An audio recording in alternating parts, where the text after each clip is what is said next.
What's up guys, welcome to the Buyer Build and to another video. My name is Greg. And I'm Ben. So we got another FL5 Type R here in the shop today, and I know you guys are a big fan of the FL5 content, so that's why we're doing this video for you. This is actually Doug's car. He's from Jersey and he came to us because he's a follower of the brand through Instagram and YouTube, and he saw the build that we did on Jose's car, that Sonic Gray one that we did a ton of work to. So Doug reached out to us to have some parts purchased and installed. So we'll show you guys what we have got going on today.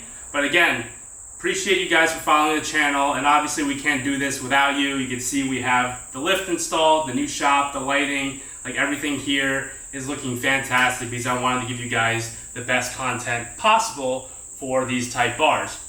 And also you can see we got these new shirts. Ben is wearing our old logo shirt. If you turn around, you can see the back side. We're probably going to bring these back to the channel at some point, but that was like a very limited production that I did about 2 years ago. But this is the new simplistic shirt with the Buyer Build logo on the front, and then on the back we have it blown up. So if you guys want to buy a shirt and support the channel, I'll put the link down below. We have them in medium, large, and XL. But if you guys wear a different size, whether it's a small or double XL, let us know and we'll add it to the next batch. But without further ado, let's go ahead and show you guys the parts that we got going on. You can see we have the full 27.1 turbo back exhaust. This is a new release from 27.1. A lot of people have been telling me they've been waiting on this exhaust for many months, and we finally got it here, unboxed it already, and from first glance, I can tell you the welds, the quality of the stainless is very high. The brush looks amazing on these pipes here. And there is the resonated section right here. We also have the valve controller, so when you open up the valves, it's gonna go straight, flow back through the center tip. People say they like the 2 tips, they like the 3 tips. I personally like the 3 tip on the FL5, so with the built-in valve controller, this is gonna help you reduce a little bit of drone in the low end, and it's gonna give a nice growl on the top end.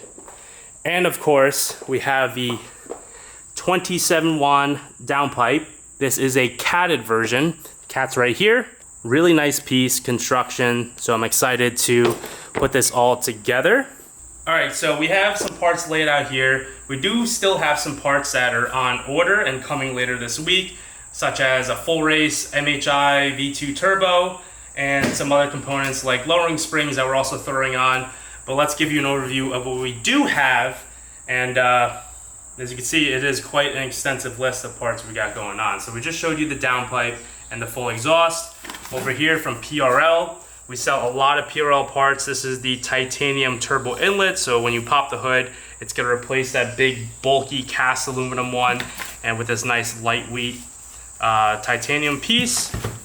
It also comes with new silicone couplers, hose clamps, and a new bend which goes to the turbo face. Over here, this is the 27.1 hardware kit, so this is going to give you everything that we need to install the downpipe and part of the turbo. This is like the turbo to downpipe gasket, some nice new hardware, exhaust studs, and as you guys may or may not know, the factory studs on the turbos typically tend to break because they get rusted out and they just don't unthread nicely. So we gotta be careful when we do the exhaust studs on the factory turbo. Then over here we have a PRL stainless steel braided clutch line. It's a very small piece, but it's also nice to have because the clutch is tied into the same clutch master as the brake master cylinder. It's the same reservoir, so we might as well upgrade that if we're doing the braided brake lines too. And we got this nice billet PRL rear motor mount. It's going to help prevent your engine from shaking a lot, and for front wheel drive cars, rear motor mounts are super important to have because it's going to help reduce some wheel hop when you get into the higher power at lower speeds. So really solid piece, and for $190 I feel like it's not that bad at all. Then from AL Plus we have these aero guards. So on the car itself there is an air dam between the wheel and the door, And this is like a little mesh piece. If we take it out of the packaging, it's like this nice aluminum honeycomb. And this is just gonna help big rocks and chunks from flying from your tire and hitting the side of your door or your side skirts. So just some protection and another cheap insurance. Got some titanium studs. Looks like there's 8 in here, so we're gonna actually use these instead of the ones from 27.1. These are gonna be from the head to the turbo, and then from the turbo to the downpipe, a total of 8.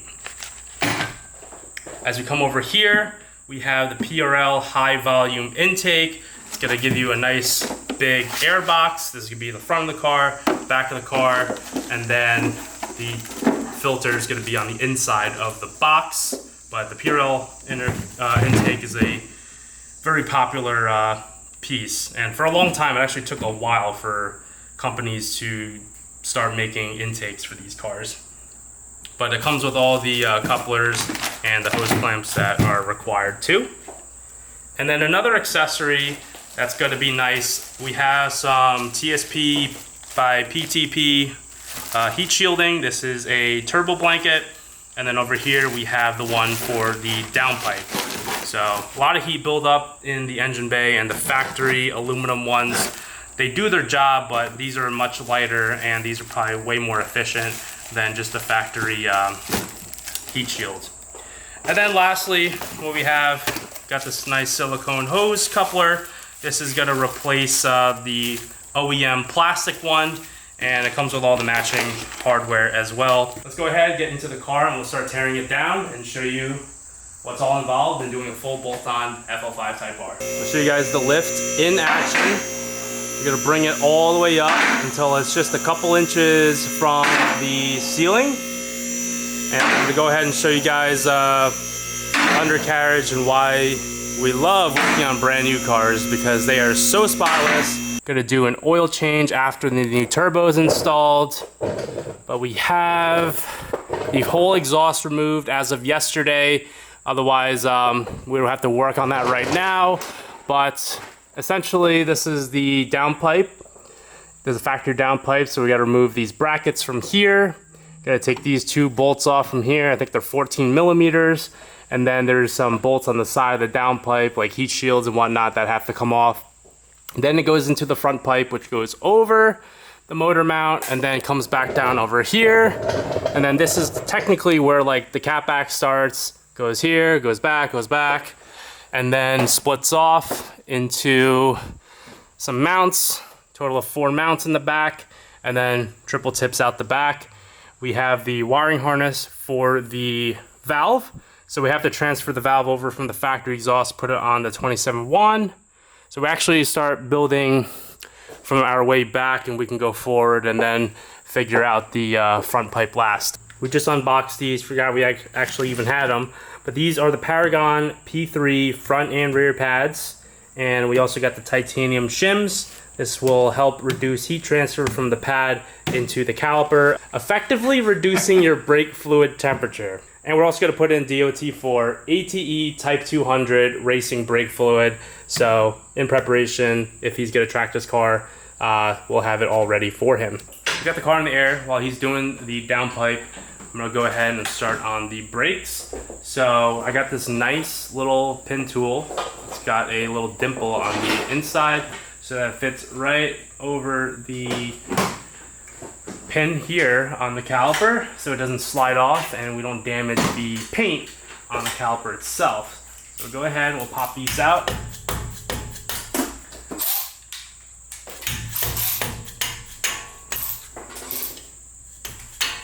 There we go. 2 pins and a retaining clip. Clean these up and put a little grease on them. Get these pads, we'll spread them out. We have a 11 millimeter socket. There's a bleeder nipple here, and there's a bleeder nipple on the inside, which is not shown in the camera. But I have 2 of these All-Star bleeder bottles. When you spread the pads, fluid's gonna essentially come out from both sides, so that's why we now have 2 bottles, and I'm gonna keep them.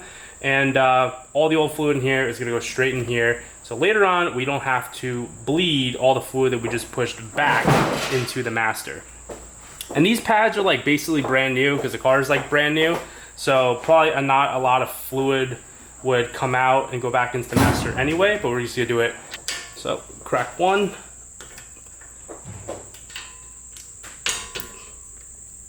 Got our pad spreader. Stick it between the pads like such, and we're gonna spread them until they're all the way compressed. Old pads come out, nice Brembos. Voila.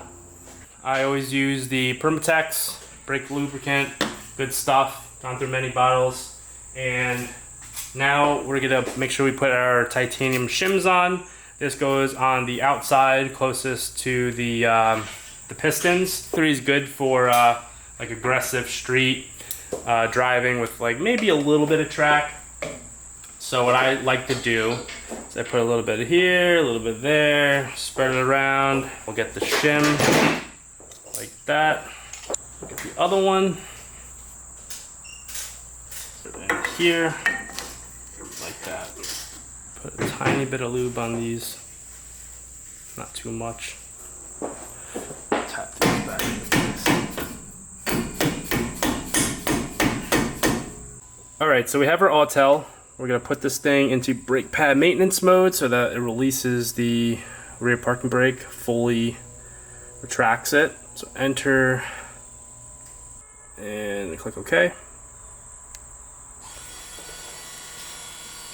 So now we just heard the parking brakes fully retract, so that way we can compress the caliper piston all the way to put in new pads, and then we can put it back into normal brake mode. So we're going to remove this one. This is a 7mm Allen, and then this one here we don't have enough clearance because it hits the brake line. Honda engineering at its finest. And we don't have a 7mm Allen, but we do have a T45 little key here, so we can use this. They don't have much torque on them, so that's fine. So remove that. We should be able to get this out now. Slide it off. Pads are coming out. So a little trick, guys. Again, bleeder bottle, loosen the bleeder nipple, and then you can push the piston in back by hand, which we just did. Alright, so the one that has the little spring clip, that's going to go on the inside towards the piston. Throw that in there as such. And then now we can tighten back our bolts. Alright guys, so the next step is going to be removing the ECU because we're going to send it out to get jailbroken. We're also going to start pulling the intake and the downpipe. Good time to disconnect the battery as well, but let's go ahead and get the battery disconnected first. So if you could get me a 10mm please. And then once you pop that cover off, these 2 harnesses, one goes up, one goes up, and then you'll feel it pop out and you kind of just pull them to the side. And these are also held in. It's another wire. Take off the math, 1 clip pops off just like that. Push that to the side. Now the ECU is inside this plastic bracket. It is held in by a 10mm bolt down here and a 10mm bolt here. So ECU will slide out like this. And there we go, got it out. And then the ECU is held in by 4 nuts, also 10mm, so we'll have to take those 4 nuts out.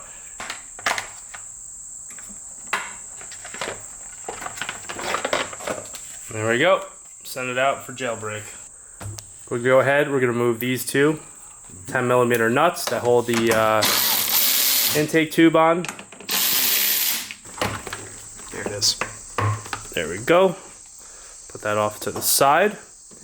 Now, there's going to be some 10mm bolts. I think right there. And then there's one back here.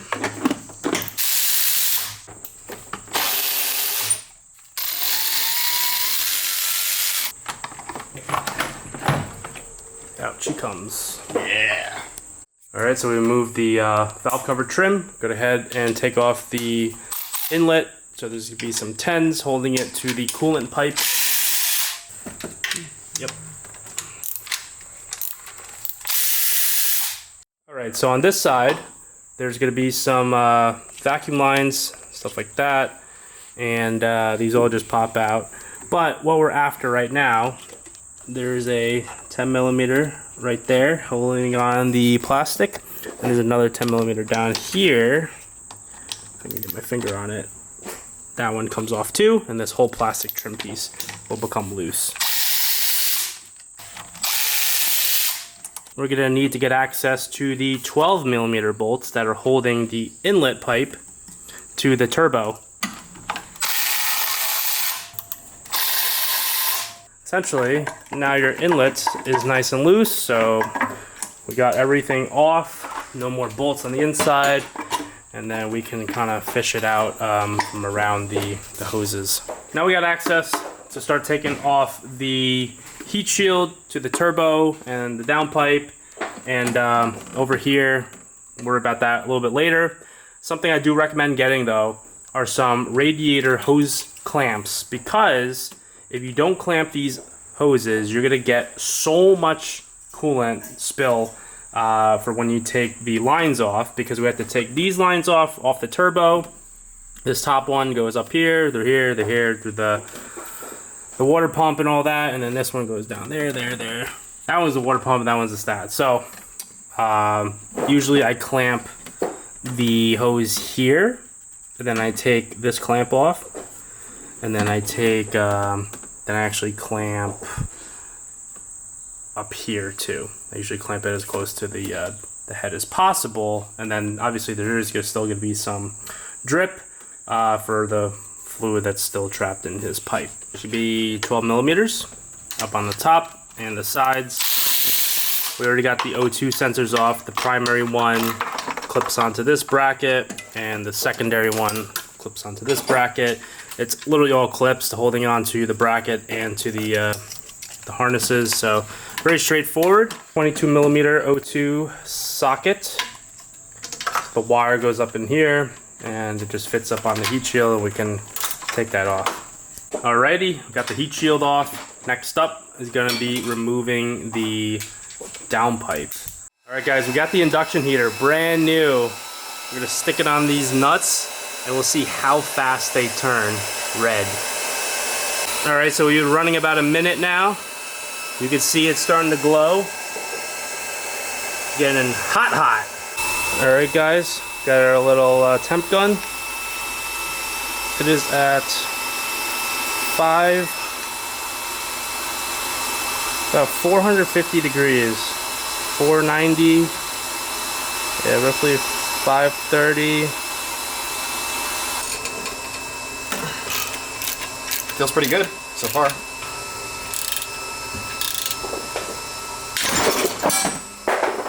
Good? Yep. See, even with the heat, it broke. At least there's still enough meat on them that we can weld like a nut on them and back them off the turbo at a later time. But the bolts, those come off easily, so I don't know why they don't just use 4 bolts. Who knows? Beats me. But Ben's gonna pull out the turbo now. We got everything disconnected. There we go. Out she comes. Look at that, big baby. Next step, we disconnected the wastegate, one plug.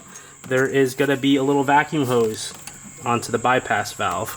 You can just get a little pistol grip, needle nose plier, and take off that clip, and then this hose will come off. And then the next thing I like to do, there is another vacuum hose here, the back side. This one I like to remove, and there's also a 10mm bolt holding it right there. So that way this whole metal bracket comes loose, and then there's another one right there. That's the bottom bracket, and then this whole metal vacuum tube comes loose. And then we're gonna get our little radiator hose clamps. We're gonna clamp it here, and we'll clamp it on the bottom one too. We end up getting the all the hose clamps off, so we have them clamped.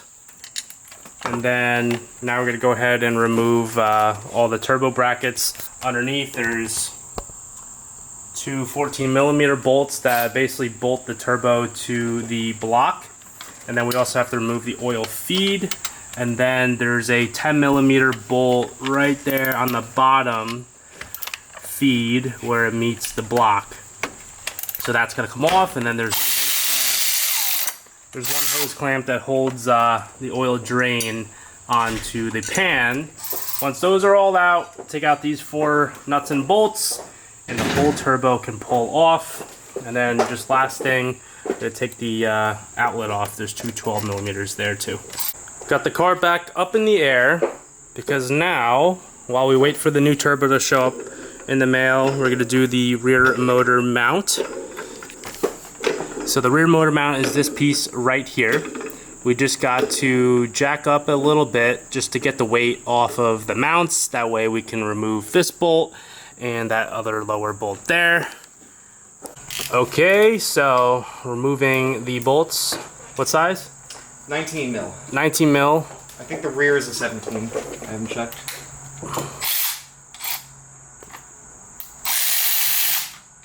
One side. The other out. 17 on the rear.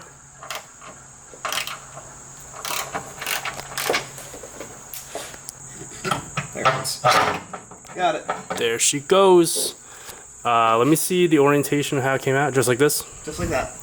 I think the new one isn't... I think the PRL obviously just goes vertical. Faces up, yeah. Yep. Cool. Nice.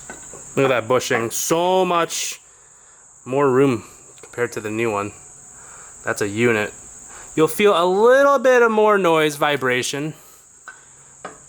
A little bit more. But it's a good upgrade, especially on a front wheel drive car. These are torqued to 70 foot-pounds. This is a 19, that's a 17. Alrighty guys, we are ready to put the muffler onto the car. We transferred over the valve, as you can see. Lube up the hangers, make it easier to slide in. This bracket set up the same way that 27.1 did in their pictures, but as a result, the muffler was hanging super low. Like it was like down to here. So what we did is we flipped this bracket upside down. As you can see, the mounting brackets are now flush with each other, and the fitment is good now. So that's something I'm gonna have to email 27.1 about. Alright guys, it is a brand new day. We got a lot done yesterday on the Type R, and today's day 2, so I'll show you guys what we got going on. Ben was here in the morning and he got pretty much the whole exhaust system bolted up. So as of yesterday, we had the muffler on, and I did call 27.1 to tell them that their product pictures has the hanger bracket upside down because the exhaust would hang too low the way they have it set up in the pictures. So we flipped it, and then now the rest of the exhaust bolts up really nice, but you can see how good it looks up there, and I can't wait to give you guys a exhaust clip of this full exhaust. Brake lines too. So these are the stainless steel braided brake lines from HEL. They are a nice red color, matches the Type R color calipers, so it's a nice little touch, and also the red pads. And here's a look of the brake lines on the bench. So these are the rears and these are the fronts. You can tell these are fronts because they have this little distribution block where basically fluid goes into here, and then another line, a hard line, goes to the caliper itself off the block. So nice quality, a couple $100 for these HEL stainless brake lines. We do have these on the website too, so you can go ahead and click the link and it'll take you to where you can order it. Alright, so the next thing we're going to do the lowering springs. We have the Swift springs right here. These are specific to the FL5, as you can see the part number.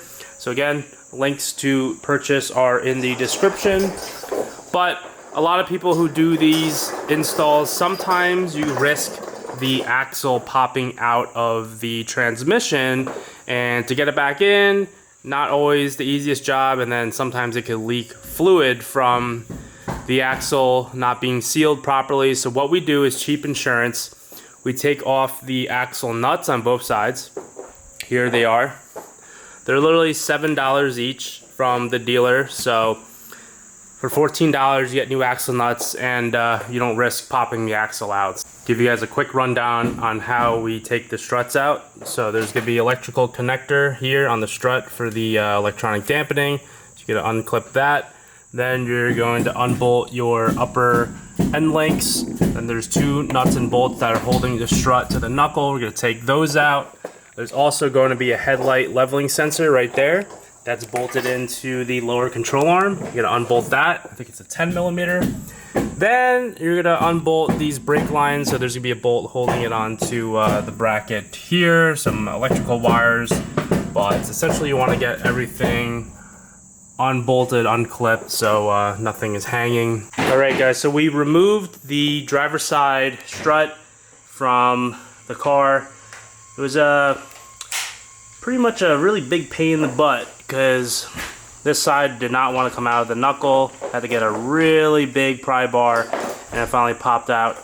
But here it is, the new Swift springs. These are directional. Follow the direction of whether they're clockwise, counterclockwise on the front springs. Make sure they're going in the right spot. So we're gonna need a couple tools, some spring compressors. I like these because they have these locking pins on them so they don't accidentally slide off the spring and shoot off. And then also we'll need 18mm pass-through socket, and that way we can put it on the strut nut and then get an Allen key on here to hold it in place while we take off that nut. This box has showed up. That one, we don't care about that one. That's just wing risers and a wiper delete. But this is what we've been waiting for. The full race MHI Turbo. There she is. Ordered it like 3 days ago. We just got it.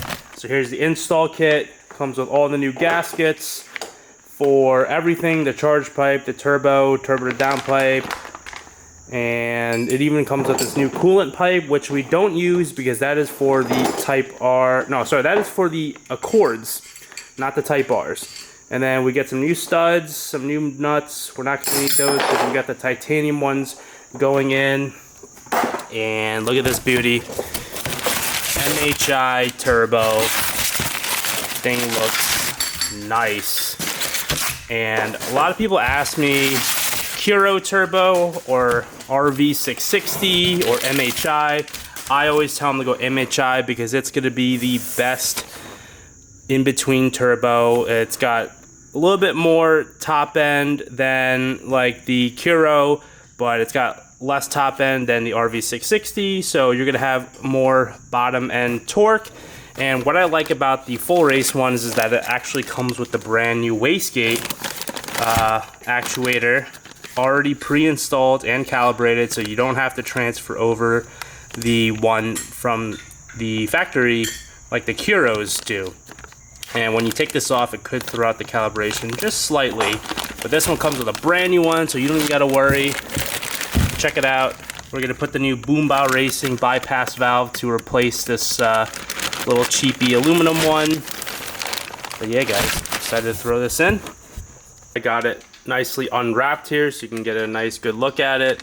We are going to replace this bypass valve with the new Boomba Racing.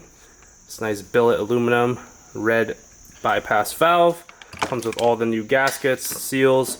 So we're gonna go ahead, we're gonna take off these bolts, we'll throw the new one on, and then the turbo is ready to go in. But check out that nice new billet compressor wheel. This is a journal bearing turbo, FYI. But upgraded internals from full race. It's gonna be a nice turbo upgrade, very similar to the OEM turbo. Everything bolts right up, same bolting, same wastegate.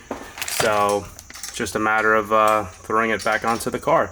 So we're gonna get the new oil drain tube on here with the new gasket, and then with the install kit also comes with the new oil feed crush gasket as well. We also threw on the new axle nuts.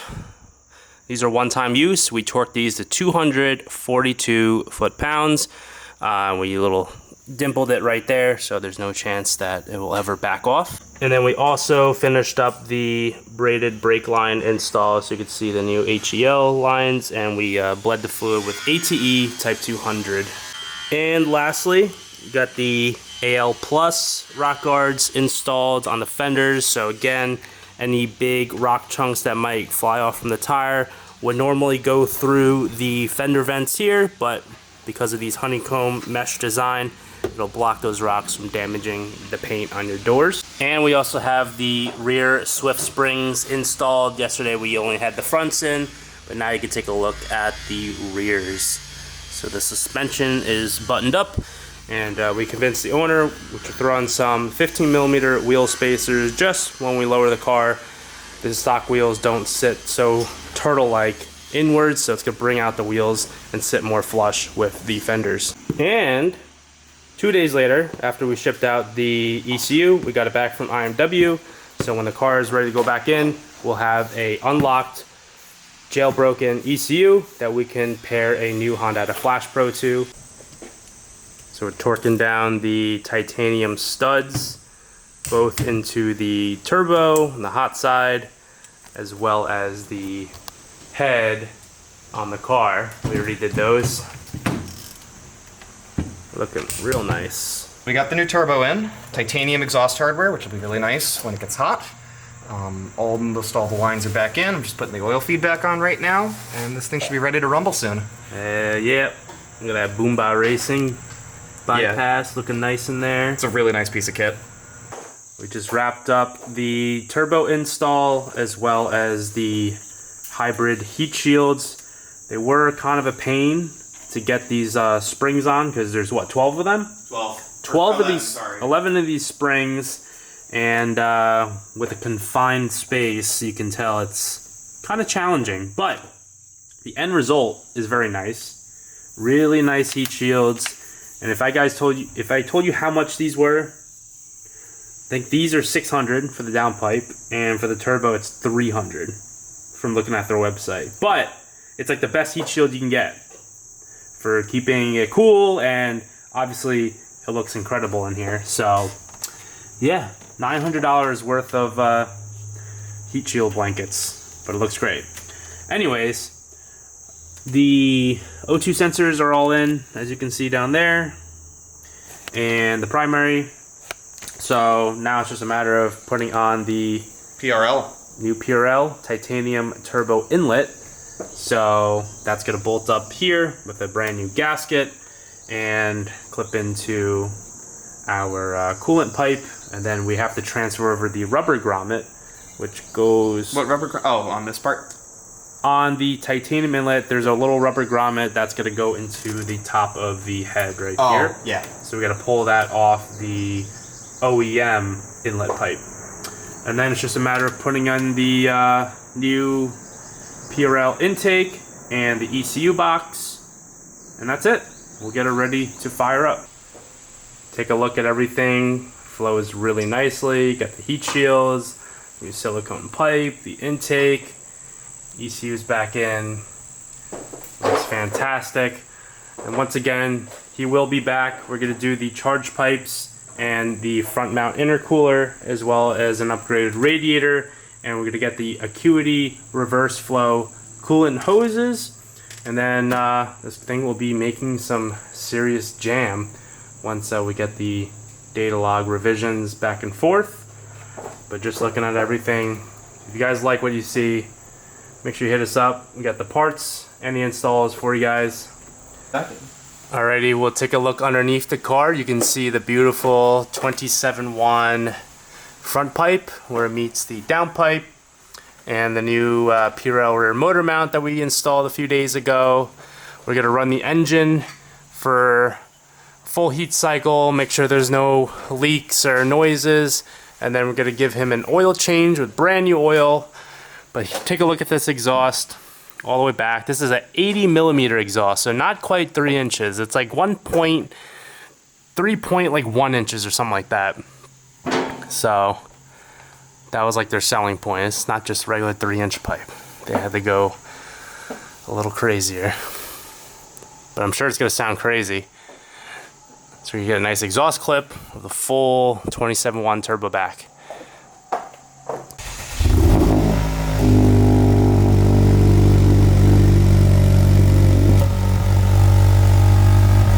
put it in R mode.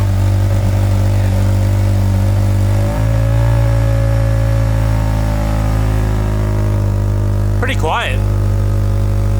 That is with the valves closed. Is it in R mode? Oh, not yet. There's how she's running from the front. A little bit of burn off is perfectly normal just because of the greases from factory and stuff. So you'll see that, you'll smell some of it, but it'll burn off on the first heat cycle and you won't have to worry about it ever again. Give it a couple of light revs.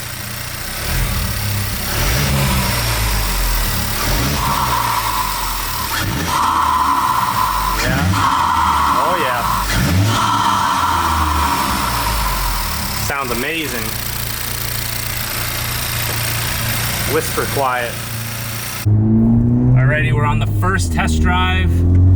The system's still are initializing, so we gotta drive it for roughly 5 minutes, and then it's gonna reset itself, and then we can go into like R mode and everything, but it'll go away after a few minutes. Right off the bat, a little bit more vibration from the rear motor mount, but the Swift springs feel really good. There's no rubbing of any kind, and even without the spacers, I think it looks pretty good. It's been a while since I've driven one of these, and I gotta say, it's one of the greatest driving cars, I think, to come out in the last couple of years. We also didn't flash any sort of new tune or whatnot, so we're not gonna go like crazy into boost, but just regular street driving, not too much boost, that's not gonna be an issue.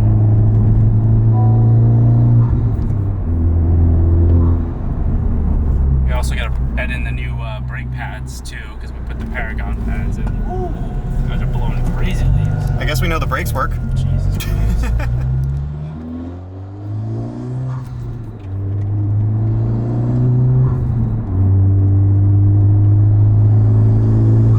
I think that new bypass valve's louder than the old one. Yeah, open the windows a little bit.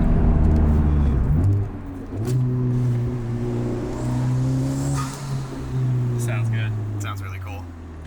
Definitely a little bit more droney, but like that's just normal like 4-cylinder turbo fat exhaust pipe drone. It's honestly not that annoying.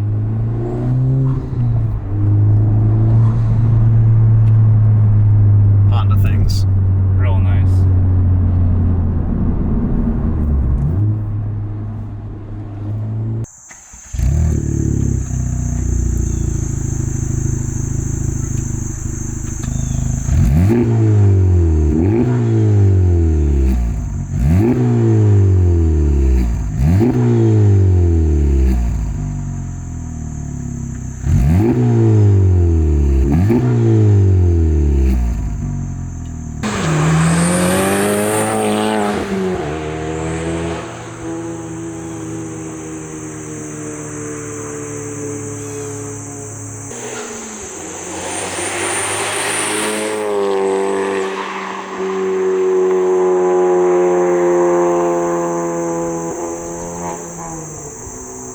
Alright guys, we promised you some data. We're data-driven people. The downpipe supposedly is 420 degrees right now. Now the heat shield is only 198. Yep, heat shield's remaining around 100, 70 to 180, all the way around on the turbo too. And then downpipe 400. See? Cool stuff. Shakedown drive went well, no leaks, no noises, and last but not least, gonna give him a fresh oil change and filter.